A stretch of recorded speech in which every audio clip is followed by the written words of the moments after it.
Olá pessoal, tudo bem? Aqui é o Teacher Daniel mais uma vez, hoje, domingo muito bonito.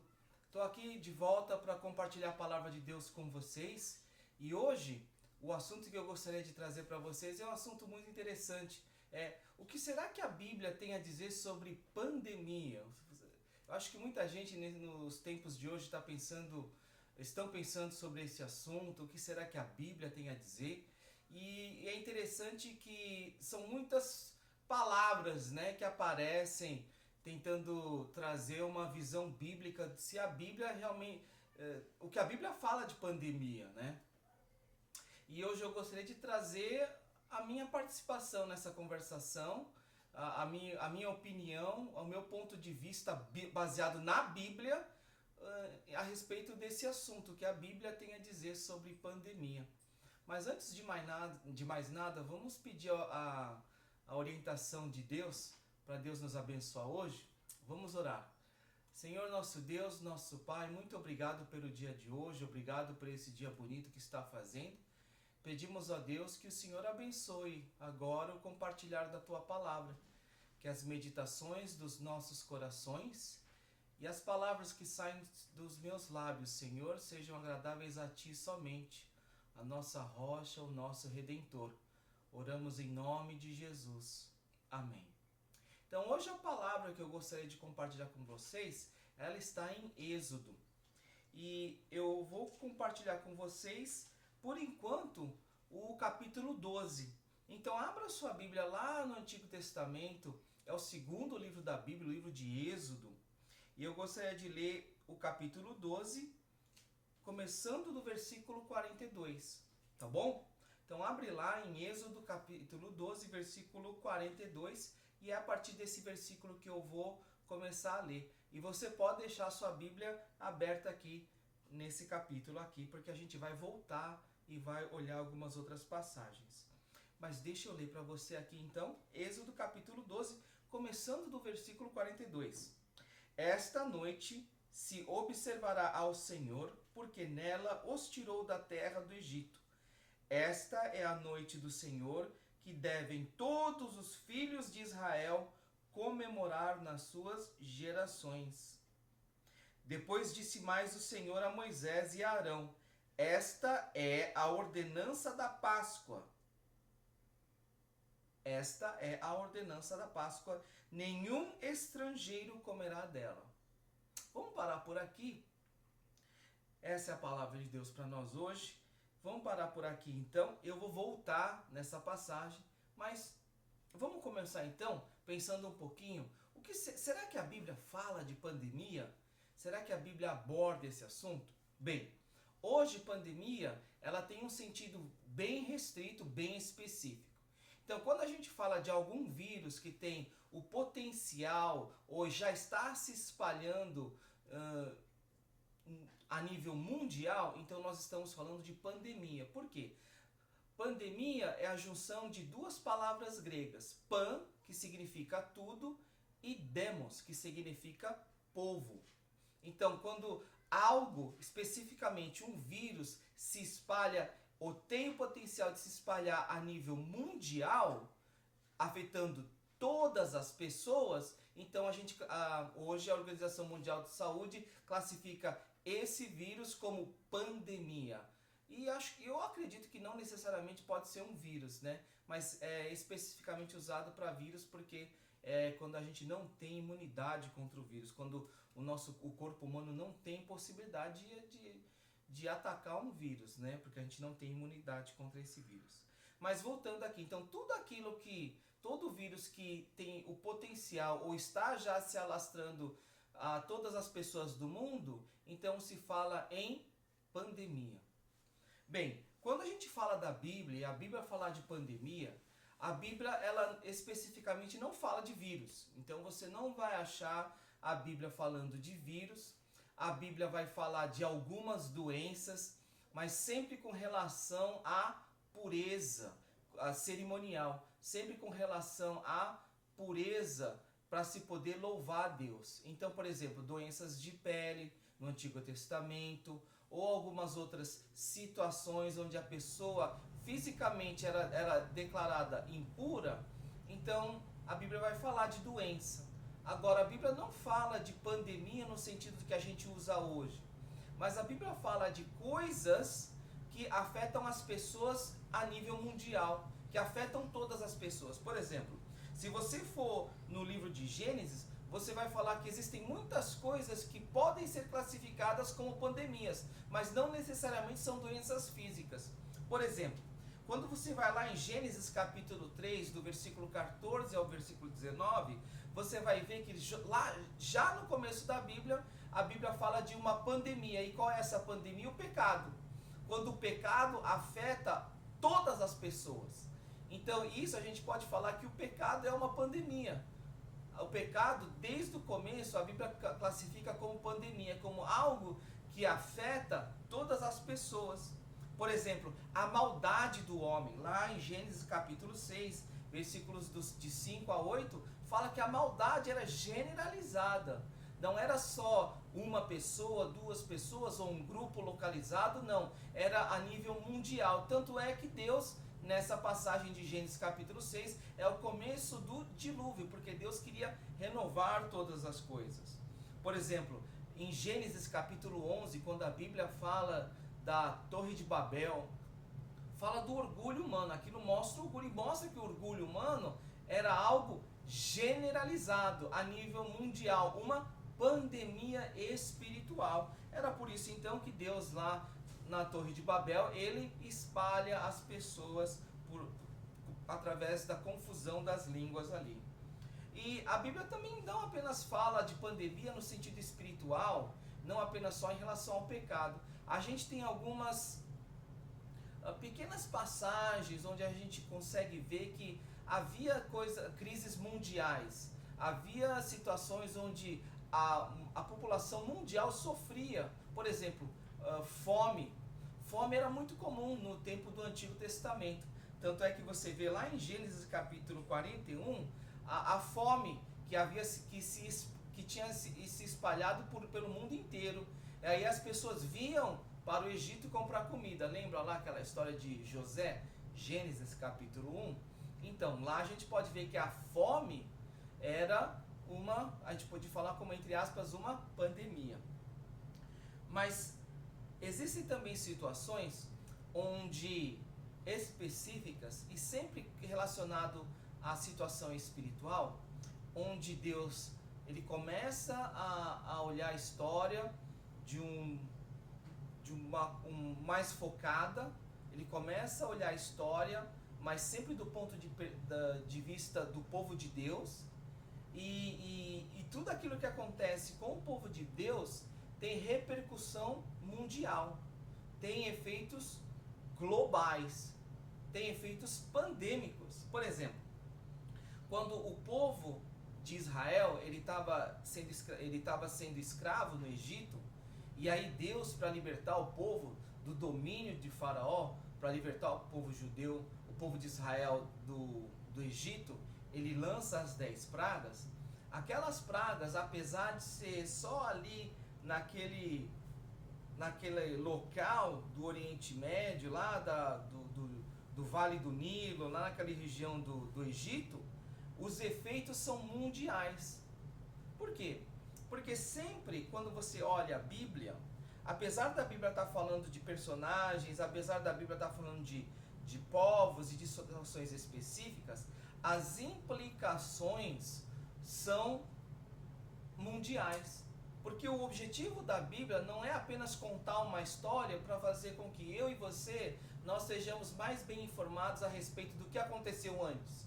A Bíblia não tem apenas o objetivo de informar, mas o objetivo da Bíblia principalmente é de salvar. O que a gente tem que entender é que quando a gente abre a Bíblia, Deus fala conosco. E quando Deus fala, a gente não está falando de que Deus quer nos informar algo, não.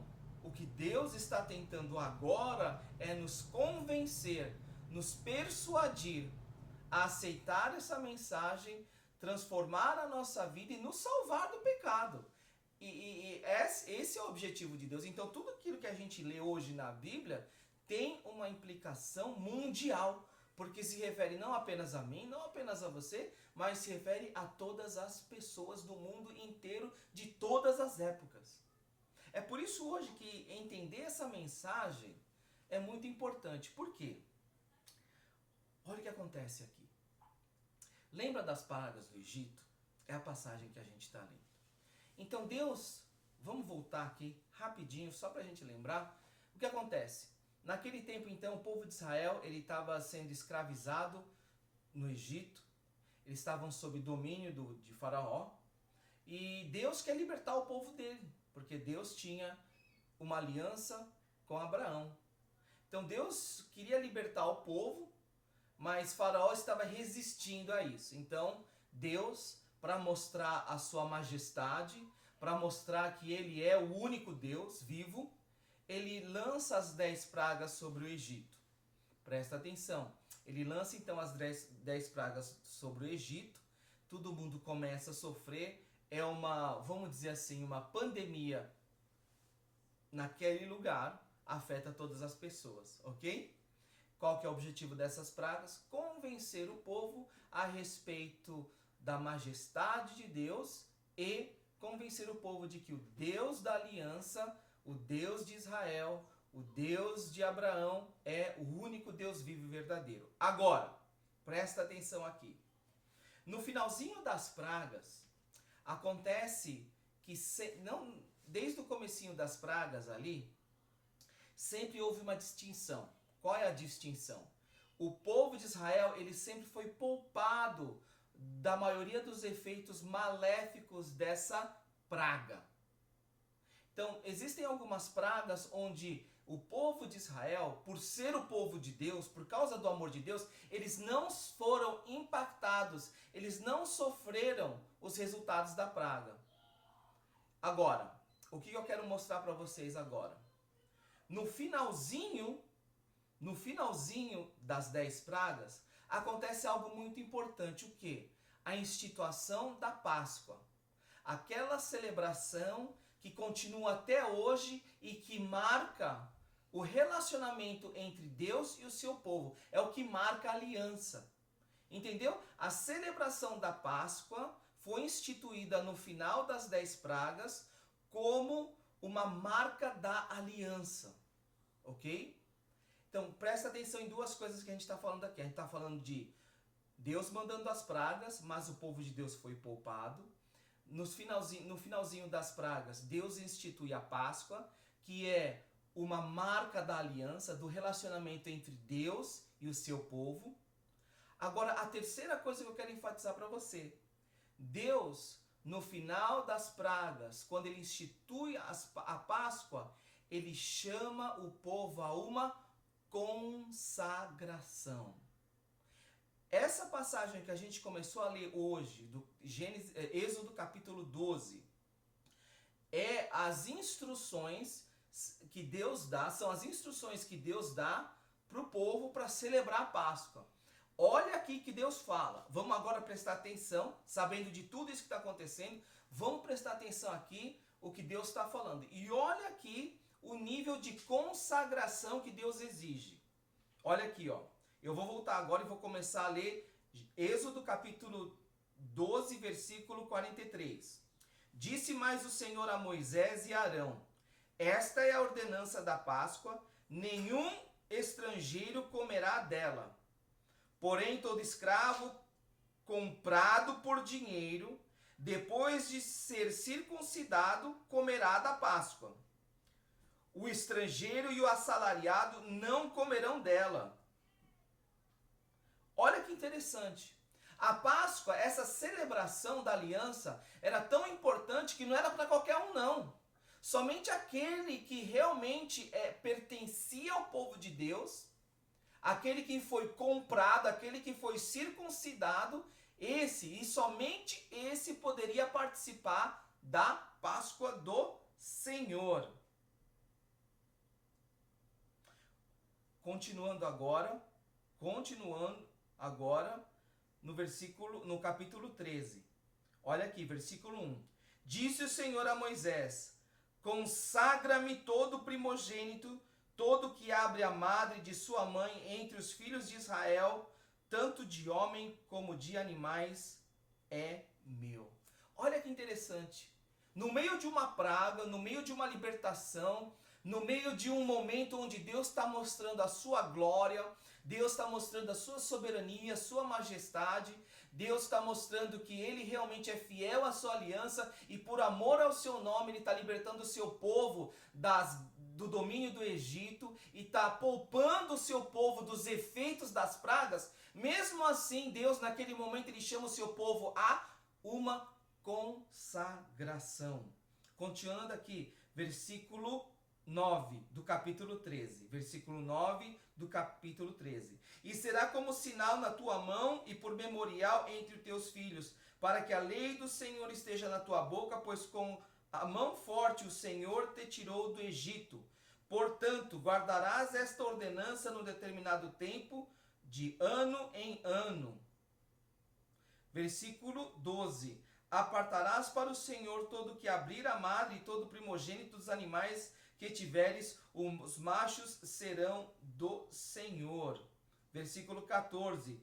Quando teu filho amanhã te perguntar, que é isso? E responder-lhe-ás, o Senhor com mão forte nos tirou da casa da servidão. O que eu quero dizer para vocês hoje? Que naquele momento de libertação, naquele momento de restauração, ainda que aquele julgamento das pragas não fosse direcionado ao povo de Deus, Deus ainda chamou o seu povo a guardar a aliança e a consagração. O que a pandemia tem a ver conosco hoje? Eu gostaria de dizer para vocês hoje que é um momento de consagração. Hoje não é um momento de se preocupar com ativismo político online. Agora não é momento de se preocupar se você vai poder ir na praia, se você vai poder ir no lago. Eu sei que todos nós temos preocupações de como será o amanhã. Todos nós temos preocupações de como será o trabalho, de como vai ser a vida daqui para frente. Todos nós temos opiniões políticas diferentes. Mas como povo de Deus hoje, o que a palavra de Deus fala, o que a Bíblia nos chama a fazer em todo momento de crise, em todo momento de, entre aspas, pandemia, é de se voltar ao Senhor. É um momento de consagração. Um momento de se santificar novamente. É um momento de se arrepender. É um momento de confessar pecados. É um momento de se purificar diante de Deus. É um momento de buscar a presença de Deus. É um momento de ler a palavra, de estudar a palavra e realmente se consagrar ao Senhor. Hoje, a gente vê a igreja totalmente, parece que perdida, confusa. Não sabe o que Deus está pedindo. Será que hoje as pessoas que não conhecem a Jesus, elas sentem alguma falta da igreja do bairro? Será que realmente hoje aquelas pessoas que vieram e participavam esporadicamente da igreja, será que hoje, quando elas não precisam e não podem vir à igreja, será que elas sentem falta da igreja? E por que será que elas sentem falta da igreja? Hoje, a igreja, ela deixa de pregar o evangelho para fazer ativismo político. Ou ela pega o evangelho porque ela se vê numa encruzilhada entre pagar as contas, sustentar as pessoas e continuar fiel e buscar a palavra. Hoje o momento não é de se preocupar quantas pessoas estão participando da sua live, ou quantas pessoas estão contribuindo online. Hoje é o momento de se perguntar, será que a igreja tem agradado a Deus? E o que será que Deus quer de nós nesse momento? O que será que Deus espera dos líderes da igreja? O que será que Deus espera de cada discípulo de Jesus hoje, espalhado pelo mundo inteiro? O que será que Deus espera daqueles que amam, que confessam que amam a Deus e amam o próximo? Amados, hoje nós estamos num momento espiritualmente muito importante da igreja. É agora que os nossos frutos estão sendo provados. É agora que a nossa fé está sendo experimentada. É agora que tudo aquilo que nós experimentamos dentro do santuário, é agora na rua, é agora, dentro de casa, que a gente vê se realmente tem fruto. Amados, não fiquemos satisfeitos apenas com o online, com a live, mas estejamos impacientes em continuar vivendo a palavra. Estejamos impacientes, não porque a gente não pode ir na praia, não pode ir no shopping, não pode ir no lago, não pode fazer um churrasco, não. Estejamos impacientes porque eu não consigo mais ir no santuário e louvar a Deus com meus irmãos, com as minhas irmãs. Estejamos impacientes porque as nossas crianças, os nossos adolescentes não podem mais fazer parte daquele grupo que eles estavam acostumados a estudar a palavra junto, a louvar a Deus junto, na linguagem deles, no nível deles. Amados, estejamos impacientes pelas coisas do reino. Estejamos impacientes com as coisas que realmente importam. Estejamos impacientes com realmente com as coisas que valem a pena. Aquelas coisas onde a traça e a ferrugem não corroem. Aqueles tesouros que a gente guarda no céu. Que Deus abençoe hoje, que vocês tenham um dia abençoado e que Deus os abençoe em nome de Jesus. Vamos orar? Senhor, nosso Deus, nosso Pai, nós te agradecemos pela palavra de hoje. Nos chama à consagração, Senhor. Nos santifica na tua palavra, porque a tua palavra é a verdade. Oramos em nome de Jesus.